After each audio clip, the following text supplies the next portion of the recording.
지난 주일 십계명의 서론을 우리가 나누었습니다.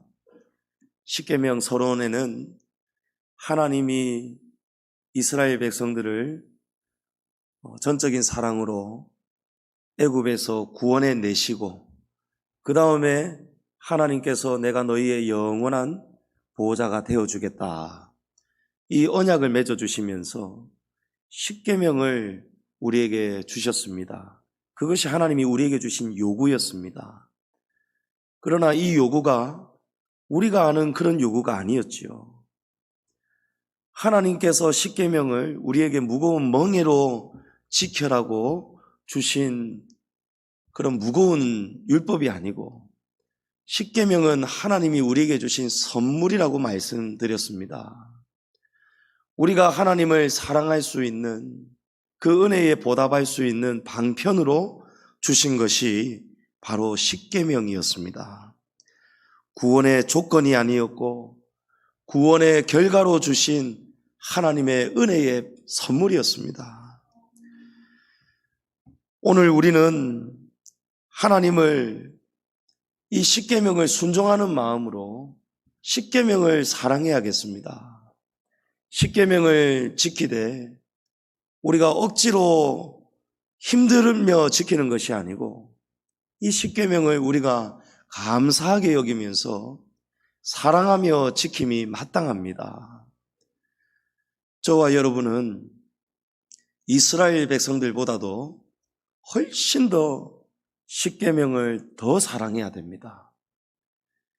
이스라엘 백성들이 십계명을 지키는 것보다 우리가 십계명을 지키는 자세는 우리는 더 달라야 됩니다. 그런 이유가 있습니다. 우리의 존재를 한번 보십시오. 우리는 이스라엘 민족이 아닙니다. 우리는 하나님의 백성이 아니었습니다. 이방인이었습니다. 우리는 본래 그리스도 밖에 있던 사람들이었습니다. 그런 반면에 이스라엘 백성은 430년 동안 종살이는 하였지만, 이스라엘 백성들은 혈통으로 아브라함의 핏줄입니다. 아브라함과 이삭과 야곱, 그 핏줄이 바로 이스라엘 백성들입니다. 430년 동안 애굽에 종살이는 하였지만 하나님은 아브라함과 맺으신 그 약속을 늘 기억하고 계셨습니다. 그래서 이스라엘 민족이기 때문에, 아브라함의 혈통이기 때문에 하나님이 잊지 않고 이스라엘 백성들을 찾아오신 것입니다. 그러나 저희는 어떤 사람들입니까? 우리는 혈통으로도 무엇으로도 하나님과 상관이 없는 사람들입니다. 아브라함과도 상관이 없는 사람들입니다. 에베소서 2장 12절부터 13절 말씀을 우리 다 같이 한번 읽어보겠습니다. 그때에 너희는 그리스도 밖에 있었고 이스라엘 나라 밖의 사람이라. 약속의 언약들에 대하여는 외인이요 세상에서 소망이 없고 하나님도 없는 자이더니, 이제는 전에 멀리 있던 너희가 그리스도 예수 안에서 그리스도의 피로 가까워졌느니라. 할렐루야! 할렐루야! 그럼 이것이 얼마나 놀라운 복인지 모릅니다. 우리가 어떤 사람들이었습니까? 우리는 그리스도 밖에 있던 사람들입니다. 아무 상관이 없는 사람들이었습니다. 이스라엘 나라 밖의 사람입니다. 이방인입니다. 언약에 대하여는 아무 상관없는 사람들이에요. 하나님의 언약에 대해서는 외인이라지 않습니까? 바깥 사람이에요. 하나님도 없는 자였습니다. 세상에서 아무 소망이 없던 사람이 바로 저와 여러분들입니다. 우리는 이스라엘 백성들보다도 훨씬 더 비참하고 훨씬 더 세상에 희망이 없고 소망이 없이 살아가는 사람들이었습니다. 그러나 그런 우리에게 하나님께서 전혀 새로운 언약을 맺어주셨습니다. 아브라함의 언약을 열방으로 저와 여러분에게까지 하나님께서 우리 안에 특별함이 있고 우리 안에 선함이 있어서가 아니고 우리는 오히려 이스라엘보다도 훨씬 더 밖에 있는 사람들이었는데 하나님이 우리를 전적인 사랑으로 우리에게도 찾아오셔서 우리와도 언약을 맺어주신 것입니다. 얼마나 놀라운 은혜인지 모릅니다. 요한복음 1장 12절 말씀에 영접하는 자, 곧 그 이름을 믿는 자들에게는 하나님의 자녀가 되는 권세를 주셨다는 것입니다. 영접하는 자에게 할렐루야.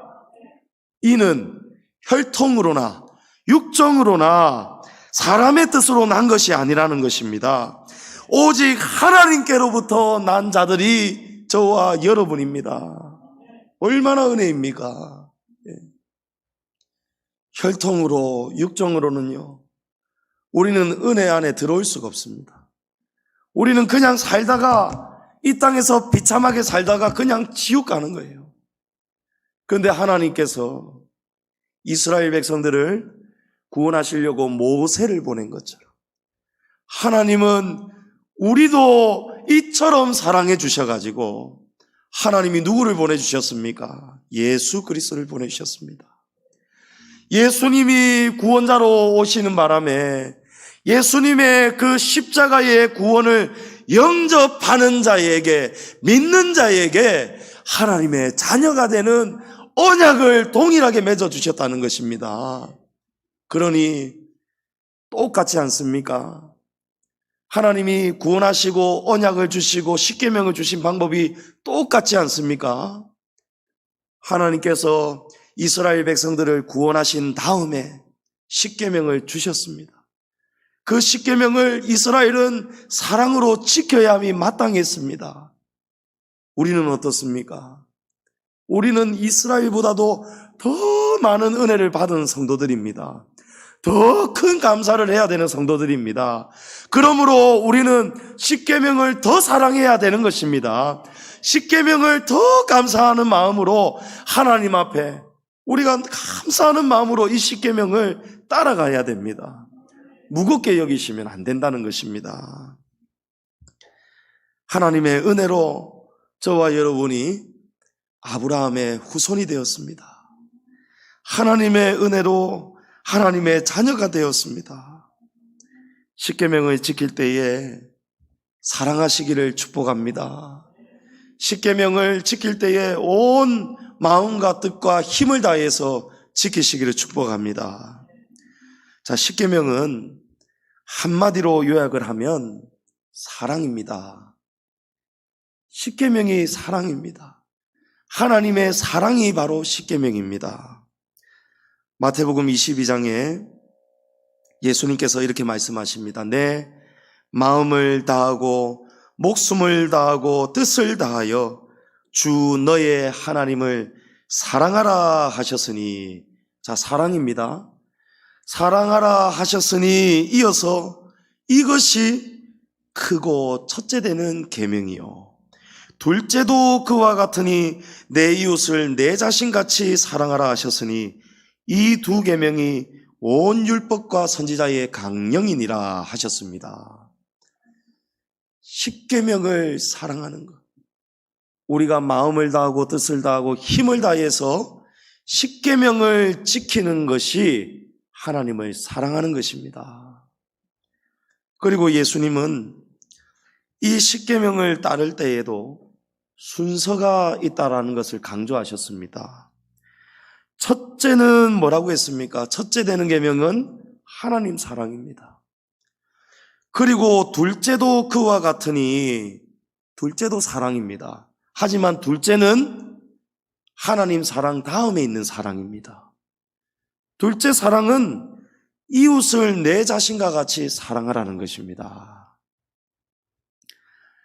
이것이 온 율법과 선지자의 강령, 이 강령이라는 것은 가장 으뜸, 가장 기본, 이런 뜻입니다. 우리가 구원을 받았다면 하나님을 사랑하는 것이 당연히 가장 으뜸이고 기본입니다. 하나님을 사랑한다면은 하나님이 주신 온 율법과 선지자의 강령이 되는 첫째 계명과 둘째 계명, 하나님 사랑과 이웃 사랑이 되어 있는 이 10계명을 우리가 지켜야 된다는 것입니다. 어떻게 지켜야 된다고요? 마음을 다하고 뜻을 다하고 힘을 다해서 10계명을 지켜야 된다는 거예요.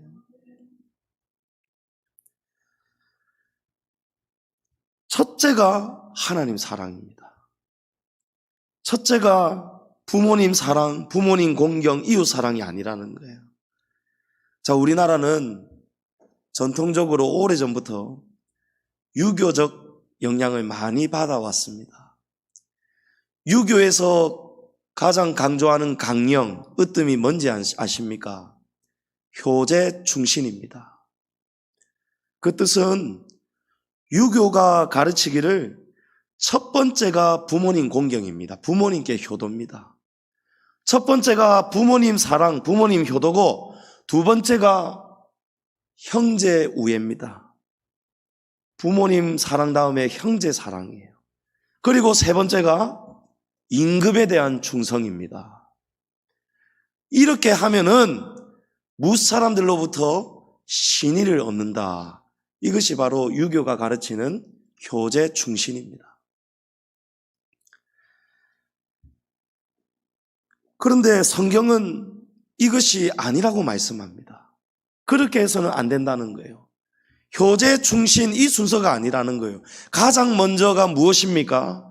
부모님 공경, 형제 사랑, 이웃 사랑이 먼저가 아니고 하나님 사랑을 가장 먼저 해야 된다는 거예요. 이웃 사랑보다도 하나님 사랑이 가장 먼저라는 것입니다. 세상은 하나님의 언약을 알지 못합니다. 하나님이 베풀어 주신 이 구원의 그 큰 은혜를 알지 못하기 때문에 이 말씀을 이해를 못합니다. 그래서 곡해합니다. 우리 기독교를 향해서 근본이 잘못됐다 이런 말도 합니다. 어쩌면 우리 성도들 가운데에서도 이거는 좀 차라리 부모님 사랑 먼저 다음에 하나님 사랑, 그래도 부모님이 우리를 낳아주셨는데 이렇게 생각하는 분이 혹 계실지도 모르겠습니다. 자, 왜 하나님 사랑이 가장 먼저여야 되는지 아십니까? 하나님을 먼저 공경하는 사람이 되어야 부모님을 제대로 공경하는 사람이 될 수 있기 때문입니다. 하나님을 사랑하는 사람이, 하나님을 가까이 하는 사람이 하나님과 사이가 좋으면 좋을수록 이웃과의 관계가, 부모님과의 관계가 훨씬 더 좋아지기 때문입니다. 요한일서 4장 20절에 누구든지 하나님을 사랑하노라 하고 형제를 미워하면 이는 거짓말하는 자니 보는 바 그 형제를 사랑하지 아니하는 자는 보지 못하는 바 하나님을 사랑할 수 없느니라 라고 말씀합니다. 무엇입니까? 하나님을 사랑하는 사람은 부모, 형제, 자매, 이웃을 미워할 수가 없다라는 것입니다. 불가능하다는 거예요. 하나님을 사랑한다 하면서 부모, 형제, 이웃을 미워하는 사람은 하나님 사랑하는 사람이 아니라는 뜻입니다. 부모, 자식 간이라도 한평생 좋을 수는 없습니다. 어떤 경우에는 보면은 완전히 철천지 원수가 된 경우도 있죠. 부모하고 자식하고 막 법정에서 다투고 소송하고 흙이 들어갈 때까지 다시는 안 보는 원수를 지는 그런 경우도 있습니다. 부부라고 해서 항상 좋습니까? 부부 사이에도 미울 때가 있습니다. 마음이 멀어질 때가 있습니다. 갈등이 있을 때가 있습니다. 형제 간에도 마찬가지, 이웃 간에도 마찬가지입니다. 원수가 될 때가 있다는 것이죠. 자, 그러나 하나님을 사랑하는 사람, 하나님을 먼저 하나님을 사랑하고 하나님의 말씀을 붙들고 하나님의 십계명을 사랑하며 지키는 사람, 그 사람은 갈등이 생겨도 마음 상할 일이 있어도 철전지 원수가 될 일이 생겨도 어떻게 합니까? 서로 용서합니다. 서로 용서하고 원수도 사랑합니다. 왜 그렇습니까? 하나님을 사랑하기 때문입니다. 하나님의 말씀이 우리를 그 방향으로 인도하고 계시기 때문입니다. 우리가 착해서 선해서 그렇게 사라지는 것이 아닙니다. 하나님의 말씀이 우리를 인도하시기 때문에, 하나님을 사랑하기 때문에, 하나님을 공경하기 때문에 우리가 마음 상할 일이 있어도 부모님하고 부부 간에, 형제 자매 간에, 이웃 간에 멀어질 일이 있어도 우리가 더 공경하게 되고 용서하게 되고 겸손하게 낮아지고 섬기게 되는 것입니다. 하나님의 말씀을 들으면서, 설교 시간에 하나님의 말씀을 들으면서 우리가 가만히 있는 것이 아니죠. 말씀이 우리를 가만히 놓아두지 않습니다. 말씀 가운데에 정말 말씀을 제대로 귀를 열고 들으시는 성도에게는 성령님이 역사합니다. 그 성령님이 그 말씀을 들을 때에 같이 역사하셔서 마음을 감화시켜 주십니다. 회개의 영이 같이 임하는 거예요.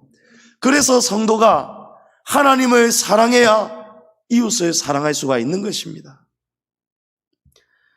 또 부모 형제가 만약에 하나님을 믿지 않는 불신자라고 생각해 보십시오. 부모님이, 형제자매가 전부 다 하나님을 믿지 않습니다. 그런데 우리는 하나님을 정확하게 알고 믿고 있습니다. 어떤 분입니까? 하나님을 믿어야, 예수 그리스도를 영접해야 하나님의 자녀가 되고 지옥에 멸망받지 않고 영생의 나라 천국에 간다는 것을 우리는 분명하게 알고 있고 믿습니다. 우리는 그것이 하나님을 믿는 증거이지 않습니까? 하나님을 사랑하지 않습니까?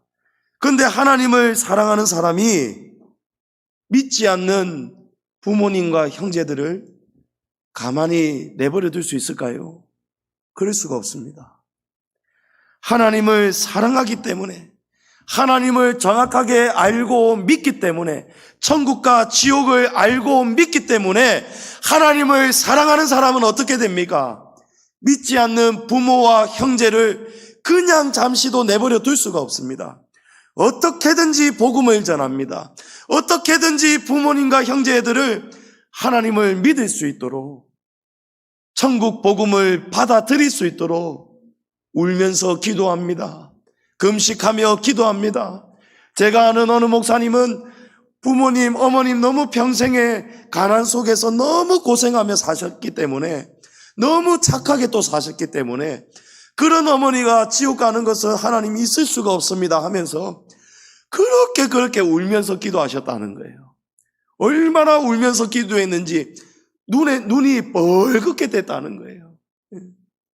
하나님 앞에 그렇게 몇 시간을 울면서 날마다 기도하셨답니다. 하나님께서 그 기도를 응답하시고 하나님께서 그 어머니 생전에 구원받을 수 있도록 세례 받으시고 하나님 잘 믿으시다가 지금 천국 가셨다라는 거예요. 성도 여러분, 불신자, 믿지 않는 부모님께 평생을 1등으로 특등으로 효도를 한들 그 부모님이 돌아가시고 난 다음에 멸망 지옥으로 가신다면 그것이 무슨 효도라고 할 수 있겠습니까? 효도가 될 수가 없는 거예요. 그러므로 어떻습니까? 하나님을 사랑하는 사람이 부모님을 효도하고 공경하는 것이 진짜 효도고 진짜 공경입니다. 그래서 십계명의 순서가 중요합니다. 하나님을 사랑해야 진정으로 부모님을 공경할 수가 있고 형제자매 이웃을 사랑할 수가 있고 섬길 수가 있는 것입니다. 하나님 사랑에 관한 계명이 바로 1계명부터 4계명입니다. 근데 이 4계명 중에서도 첫째가 가장 중요합니다. 첫째가 가장 으뜸입니다. 오늘 본문 말씀에 너는 나 외에는 다른 신들을 내게 두지 말라. 하나님이 가장 먼저 십계명의 첫째로 이 말씀을 주셨습니다. 나 외에는 다른 신들을 내게 두지 말라. 이 명령 속에는 세 가지의 의미가 담겨 있습니다. 누구를 사랑해야 하는가? 누구를 예배해야 하는가? 누구를 섬겨야 할 것인가? 이것이 바로 첫째 계명입니다. 성도 여러분, 하나님만 사랑하셔야 됩니다.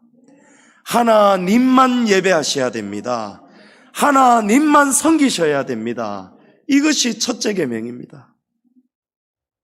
세상에는 수많은 신들과 종교가 있습니다.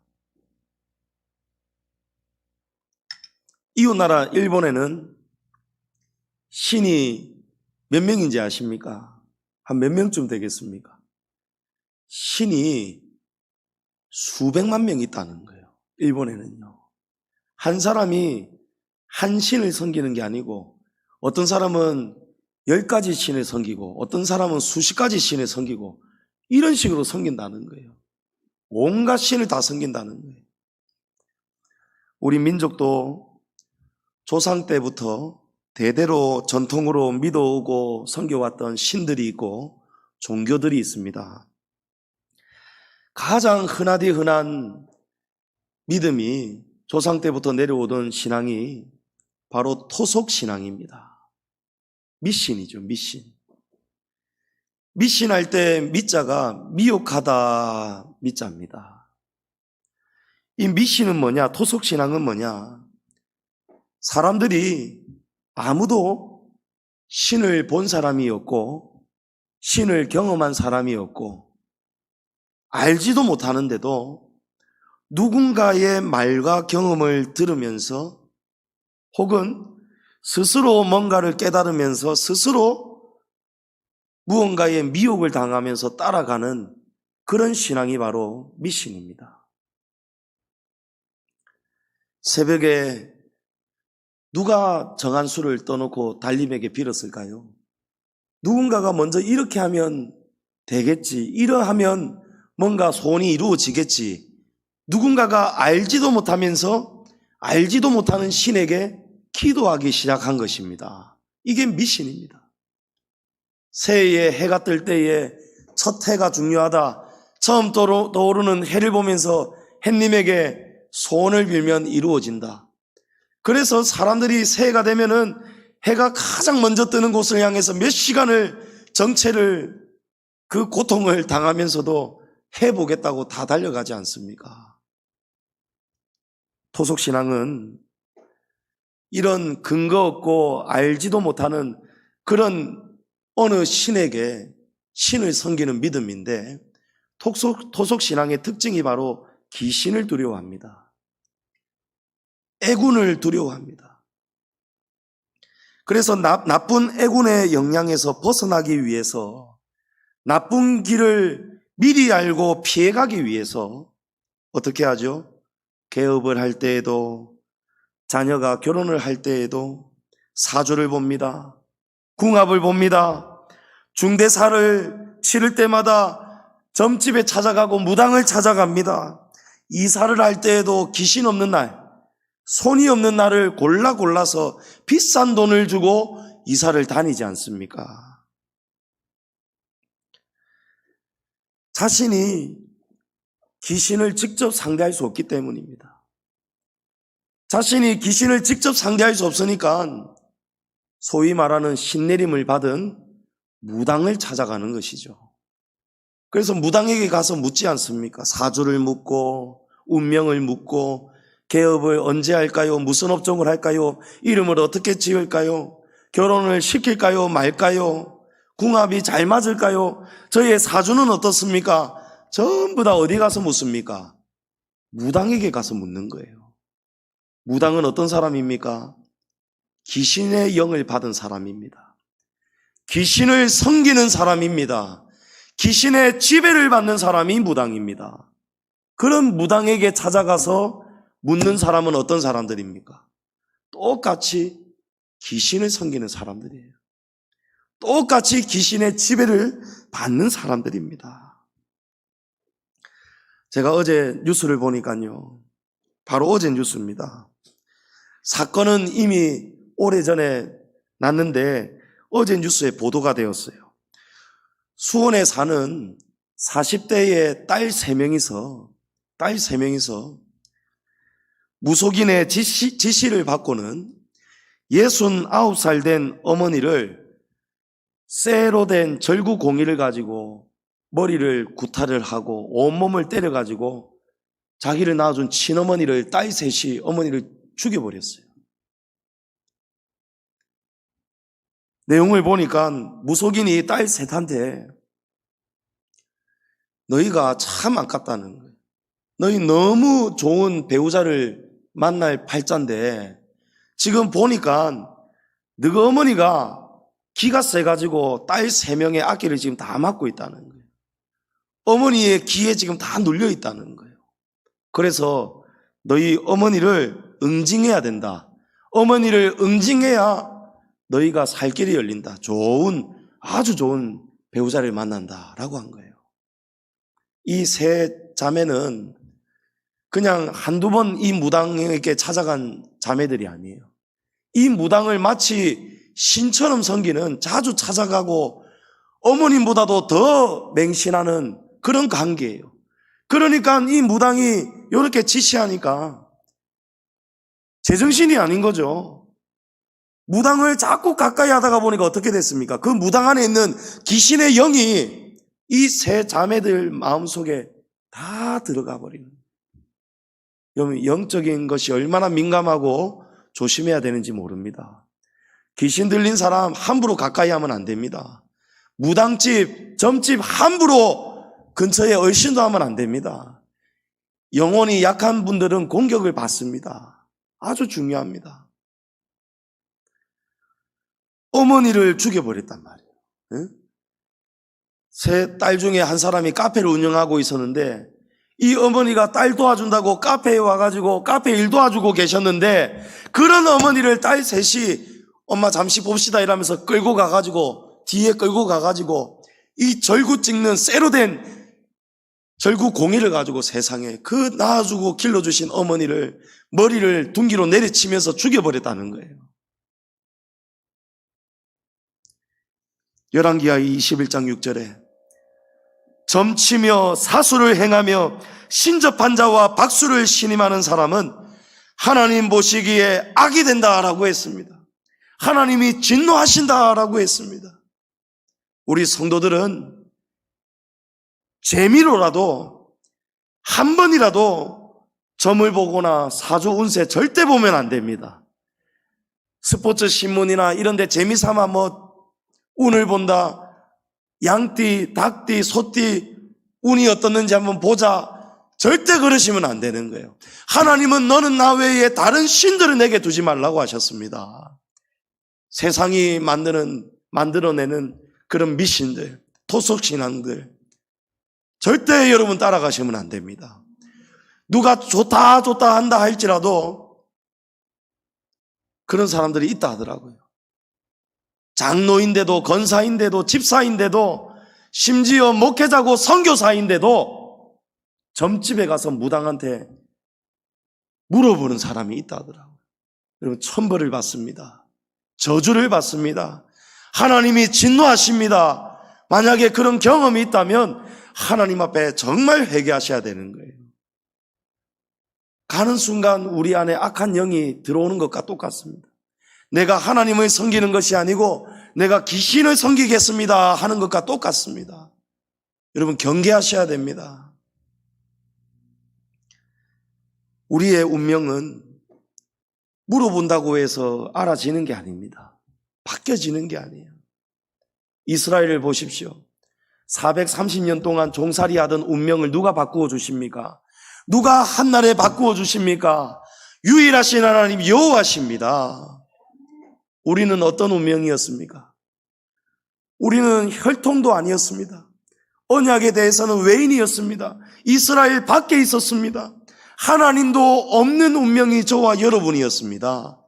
그러나 그 운명을 하나님이 바꾸어 주셨습니다. 팔자를 하나님이 바꾸어 주셨다는 것입니다. 우리의 팔자가 하나님께 있습니다.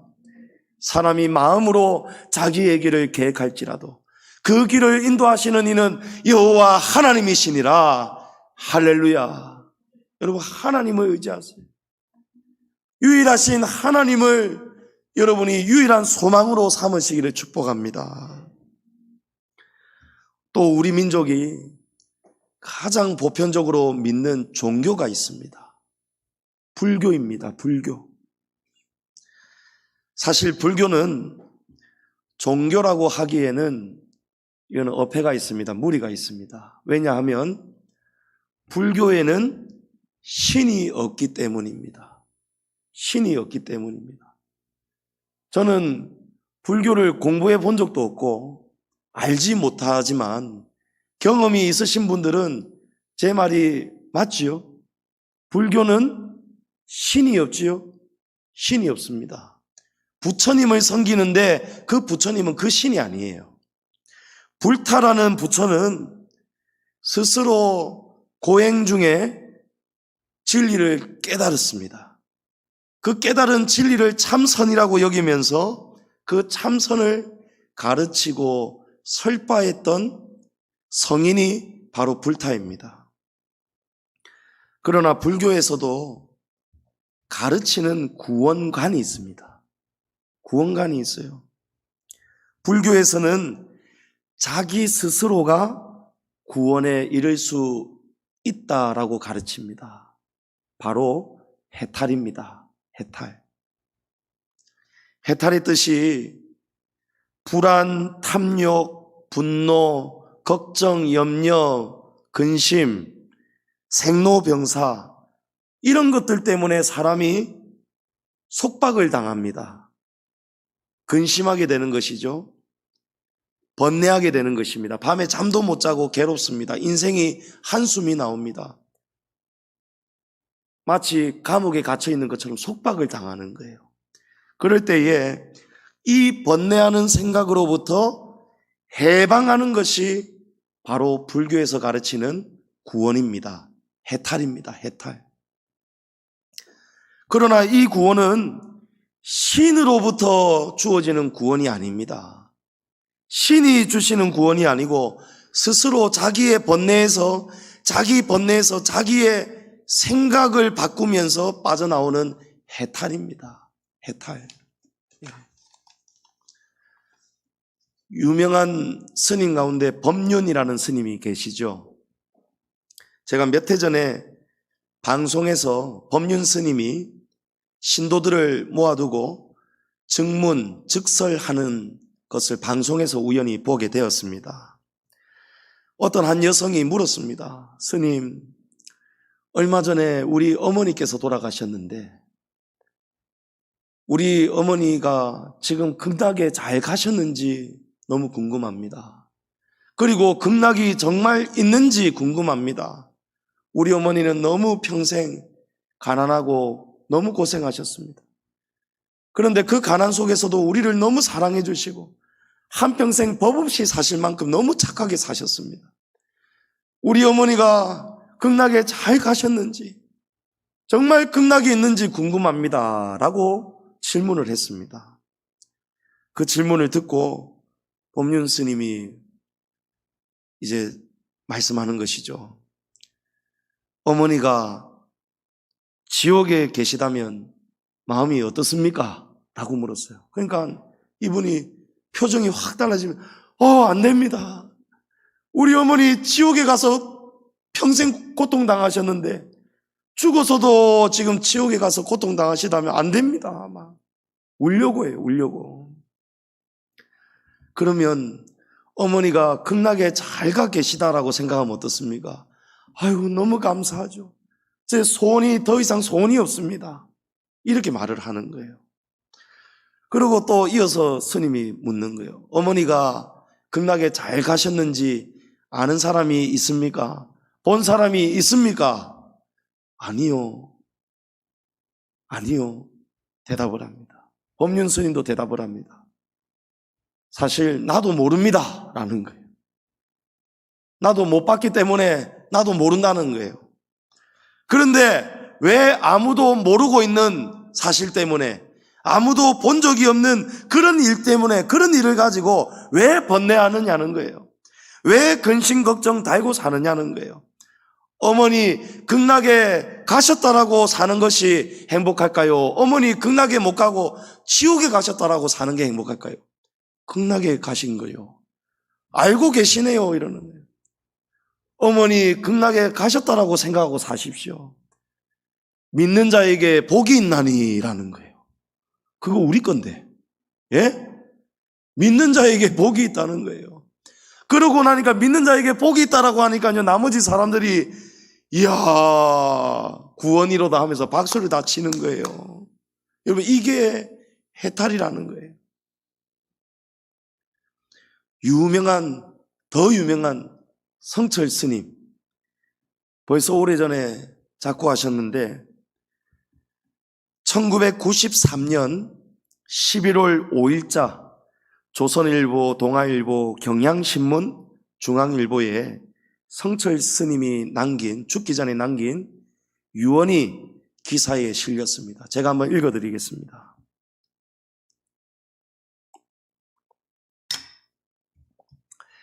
한평생 남녀 무리를 속여 미치게 했으니 그 죄업이 하늘에 미쳐 수미산보다 더 크다. 산채로 지옥불에 떨어지니 그 한이 망갈래나 된다. 한 덩이 붉은 애가 푸른 산에 걸렸구나. 내 죄는 산보다 높고 바다보다 깊은데 내 어찌 감당하랴. 내가 80년 동안 포교한 것은 헛것이로다. 우리는 구원이 없다. 죄값을 해결할 자가 없기 때문이다. 딸 피리와 54년을 단절하고 살았는데 죽을 임종시에 찾게 되었다. 피리야, 내가 잘못했다. 내 인생을 잘못 선택했다. 나는 지옥에 간다. 내 말에 속지 말라. 나는 거짓말하는 사람이여 라고 했습니다. 불경에 남하다경에 보면 석가모니의 예언이 기록되어 있습니다. 하시야솔에 오도무유지등야. 무슨 뜻이냐니까 언젠가 예수께서 오시면은 내가 깨달은 도는 기름 없는 등과 같이 아무 쓸모가 없다라는 뜻이에요. 불타가 석가가 한 말씀입니다. 성도 여러분 보십시오. 세상에는 토속신앙 미신이 많습니다. 수많은 신들이 있습니다. 또 종교가 있습니다. 정통적인 조상 대대로 내려오는 불교와 같은 종교도 있습니다. 그러나 어느 신도 어느 종교도 참 신이 없습니다. 참 종교가 없습니다. 하나님은 오늘 우리에게 이 말씀을 하시는 거예요. 헛된 신을 섬기지 말라는 거예요. 너희는 나 외에는 다른 신들을, 헛된 신들을, 존재하지도 않는, 알지도 못하는 그런 신들을 따라가지 말라는 거예요. 미혹을 당하지 말라는 것입니다. 하나님만 사랑하라는 것입니다. 하나님만 예배하고 하나님을 섬기라는 것입니다. 세상을 창조하신 창조주가 둘일 수가 있겠습니까? 어찌 세상에 신이 둘이 존재할 수 있겠습니까? 그럼 그건 어불성설입니다. 이치에 맞지가 않습니다. 성경은 세상을 창조하신 창조주는 한 분이시라고 말씀합니다. 세상을 다스리고 우리의 생과 사와 화와 복을 주관하시는 분은 유일하신 하나님 한 분이십니다. 신명기 6장 4절에 이스라엘아 들으라. 우리 하나님 여호와는 오직 유일한 여호와이시니 너는 마음을 다하고 뜻을 다하고 힘을 다하여 내 하나님 여호와를 사랑하라. 할렐루야. 여러분, 하나님을 우리가 이렇게 사랑해야 됩니다. 우리가 어떠한 존재였다는 것을 먼저 알아야 됩니다.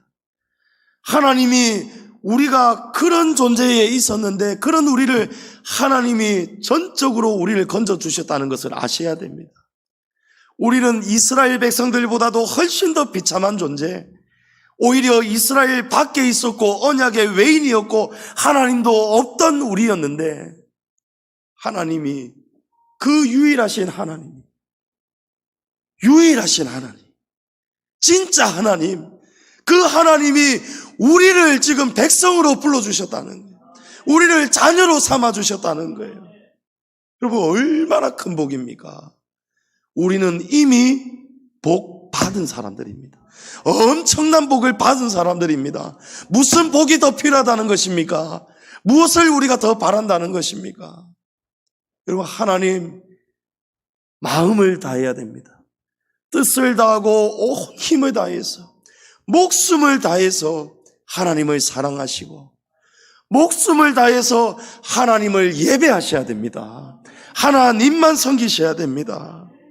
하나님은 이 십계명을 주시기 전에 애굽에서 나온 이스라엘 백성들에게 문제가 있었습니다.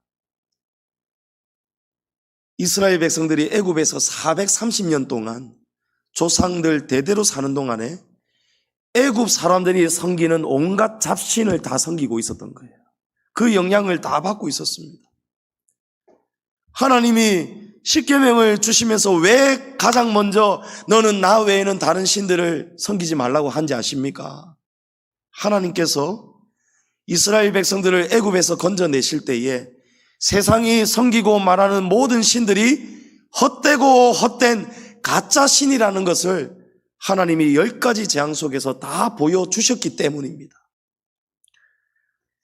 애굽에는 애굽 사람들이 나일강을 지키는 신 오시리스라는 신을 섬겼습니다. 하나님이 어떻게 하셨죠?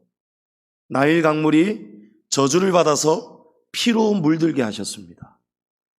애굽 사람들이 그토록 나일강을 지키는 수호신이라고 오시리스를 섬겼는데 지금까지 조상 대대로 섬겨왔던 그 신은 무엇했느냐는 거예요. 강물이 피로 변할 때 무엇했느냐는 거예요. 가짜라는 것입니다. 그런 신은 처음부터 없기 때문입니다. 개구리 형상을 가진 헤크트라는 신을 섬겼습니다. 개구리 모양을 하는 신이에요. 그래서 개구리를 섬긴 거예요. 하나님이 어찌하셨죠? 온 애굽 땅에 개구리를 들끓게 하셨어요. 밥 먹는 식탁에도, 잠자는 이불에도, 가는 데마다 개구리가 밟히고 얼마나 징그럽겠습니까? 얼마나 사람을 괴롭게 했겠습니까? 개구리 소리가 얼마나 밤새도록 울렸겠습니까? 개구리 냄새가 얼마나 진동했겠느냐는 거예요. 신이 아니죠. 가짜였습니다. 땅의 신을 섬겼습니다. 땅의 신 이름이 셋입니다. 그런데 하나님이 그 땅에 있는 온 티끌을 일으켜가지고 온 이가 들끓게 하셨습니다. 사람을 괴롭히게 하셨어요. 파리를 섬겼습니다. 파리 신의 이름은 우아티트입니다. 하나님이 파리 재앙을 보내셨지요. 질병에서 고쳐주시는, 질병을 오지 않게 막아주는 신을 섬겼습니다. 하나님께서 애굽 온 땅에 악종을 퍼뜨리게 하셨습니다. 피부가 썩어져 가는 거예요. 독종을 퍼뜨리셨습니다. 하늘의 신, 곡식의 신을 섬겼습니다. 그런데 하늘에서 우박이 내려옵니다. 우박이 떨어지니까 곡식이 완전히 다 엉망진창이 됩니다. 하늘의 신도 가짜요, 곡식의 신도 가짜였습니다. 태양신 라를 섬겼는데 하나님께서 어둡게 하시니까 3일 동안 빛을 다 잃고 말았습니다. 캄캄했습니다. 다산의 신, 생명을 지켜주고 어린이를 지켜주는 수호신 이시스를 섬겼는데 하나님께서 치시니까요, 아이든 어린이든 누구든 할 것 없이 가축까지도, 서음난 장자는 다 죽고 말았습니다. 여러분, 하나님이 무엇을 보여주셨습니까? 세상 사람들이 미신처럼 믿고 따라가고 또 가지고 있는 종교는 전부 다 헛되고 헛된 가짜라는 것입니다. 너희는 더 이상 그런 망령된 행실에서 벗어나라는 것입니다. 하나님 앞에서 악에서 돌아서라는 것입니다. 하나님 앞으로 헛된 신을 다 버리고 하나님께로 돌아와서 다른 신들을 두지 말라는 것입니다. 하나님이 이스라엘 백성들에게 이 사건을 보여주시면서 더 놀라운 일을 알게 하셨습니다. 애굽 온 땅에 10가지 재앙이 지나가는 동안에 이스라엘 백성들이 거주하고 있었던 고센 땅에는 하나님의 은혜를 베풀어 주셨다는 사실입니다. 출애굽기 8장에 그날에 나는 내 백성이 거주하는 고센 땅을 구별하여 그곳에는 파리가 없게 하리니 이로 말미암아 이 땅에서 내가 여호와인 줄을 알게 될 것이라. 할렐루야. 성도 여러분, 유일하신 하나님을 사랑하고 섬겨야 복을 받습니다. 유일하신 하나님, 우리의 영원한 보호자이신 하나님을 사랑하고 하나님이 주신 이 십계명을 사랑하고 지켜야, 어떻게 지켜야 됩니까?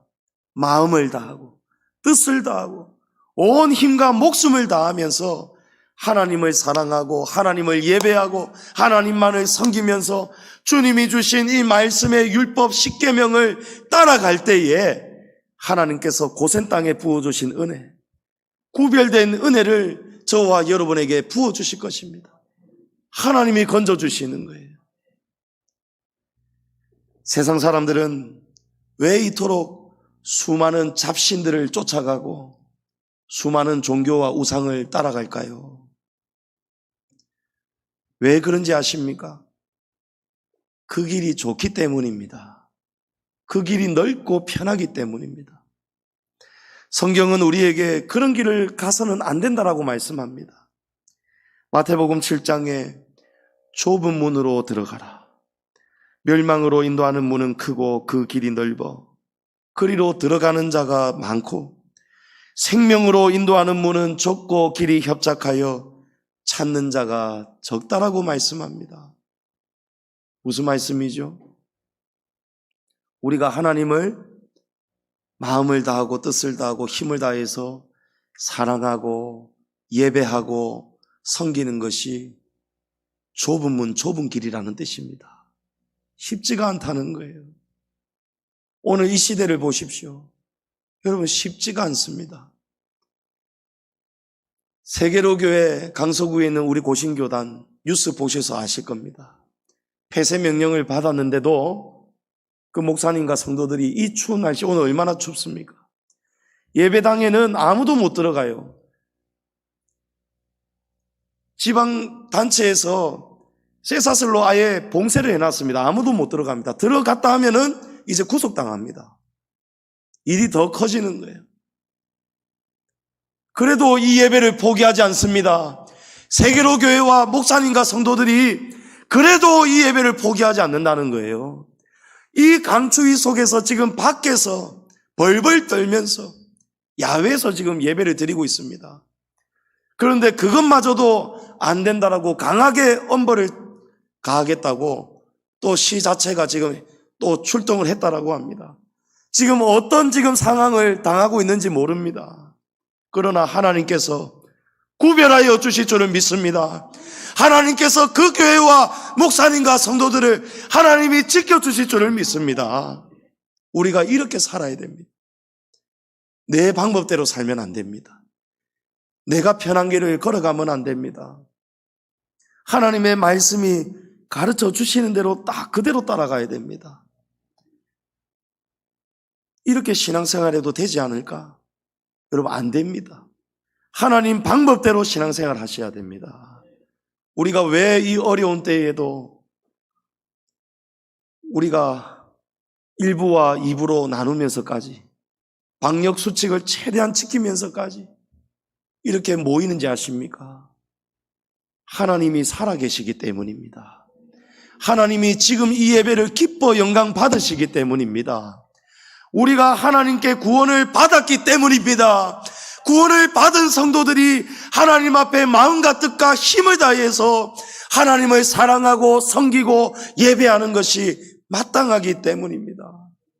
성도 여러분, 내 방법대로 살면 안 됩니다. 다른 사람이 우리를 지금 억압한다고 해서 여러분 이 예배를 포기하면 안 됩니다. 어쩔 수 없는 사정 때문에 나오지 못하시는 성도님들도 용기를 가지십시오. 하나님을 믿으십시오. 하나님 앞에서 하나님이 보시기에 무엇이 정말 합당한 예배이겠습니까? 누가 정말 합당한 예배자가 되겠습니까? 여러분, 정답은 우리가 알고 있습니다. 피하지 마십시오. 타협하지 마십시오. 하나님 앞에 정정당당히 나오십시오. 하나님께서 그 10가지 재앙 가운데, 핍박 가운데에서도 바로의 군사가 죽이려고 쫓아오고 있는데도 하나님이 홍해를 갈라주셨지 않습니까? 우리의 도움은 천지를 지으신 여호와께 있음을 믿으시기 바랍니다. 하나님이 도와주셔야 되는 거예요. 내 명철을 의지 말라고 하셨습니다. 너는 범사에 하나님을 인정하라 말씀하셨습니다. 여러분, 어떻게 살고 계십니까? 지금 어떻게 하나님을 믿고 계시느냐 말이에요. 어떻게 하나님을 예배하고 계십니까? 전염병이 오면은 어쩔 수 없이 또 하나님께로부터 나올 수가 없는 것입니까? 아닙니다, 여러분. 우리가 정말 위험한 상황이라면 우리 이렇게 모이지 않을 것입니다. 그렇게 하지 않을 것입니다. 그러나 충분히 우리가 비둘기처럼 순결하면서도 뱀처럼 지혜로울 수 있습니다. 그러라고, 그렇게 하라고, 그럴 때에 지혜를 가지라고 하나님이 그 말씀을 주셨지 않습니까? 성도 여러분, 하나님 말씀에 순종하십시오. 주의 종의 말씀에 순종하십시오. 그러면 복을 받습니다. 하나님의 은혜가 넘칠 것입니다. 내 방법대로 살지 마시고, 타협하지 마시고, 세상에 사람에게 끌려가지 마시고, 하나님의 계명과 말씀이 명령하시는 대로 그대로 순종하시기를 축복합니다. 성도 여러분, 말씀을 맺습니다. 하나님만이 우리의 예배의 대상입니다. 하나님만이 유일하신 섬김의 대상입니다. 우리가 하나님을 왜 사랑해야 됩니까? 이스라엘보다도 훨씬 더 가망이 없고 희망이 없고 소망이 없는 언약 밖에 있던 외인이었던 우리를 하나님이 전적인 사랑으로 찾아오셔서 구원해 주셨기 때문에 우리가 주님이 주신 이 십계명을 사랑해야 되는 것입니다. 하나님만이 우리의 도움이시고 하나님만이 우리의 영원한 보호자이심을 믿으시기 바랍니다. 유일하신 하나님, 참신이신 하나님만을 사랑하고 섬기며 예배하시는 우리 모든 성도님들 되시기를 주님의 이름으로 축복합니다.